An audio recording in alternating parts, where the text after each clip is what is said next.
Okay, so I am with my friend Michaela, and she is going to explain the difference for us between volume controlled venting and pressure controlled venting. It was a recent question in our suggestion box.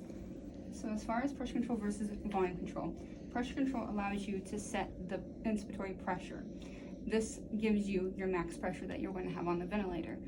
So you can control the pressure, but you can't control the volumes. Depending on compliance or resistance, the patient can take whatever volume they want, be it high or low, and we have no control over that. Volume control ventilation allows you to set the volume, but it doesn't regulate the inspiratory pressure. So you can be getting the volume that you need, but also at a higher inspiratory pressure than what you want, which could potentially cause barotrauma. And then that segs into pressure support ventilation, which is completely spontaneous. The patient sets the rate and the tidal volume.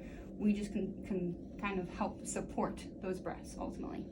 Okay, so could you give me a couple examples of when I would see a patient on pressure support ventilation versus the more heavily needed volume controlled venting that you were talking about?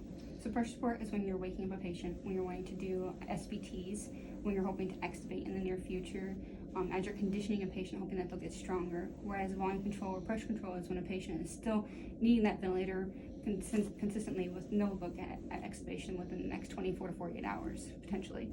Volume control is great for your patients when you're trying to ventilate, ultimately, because you want to blow off that CO2, you want to control their carbon dioxide.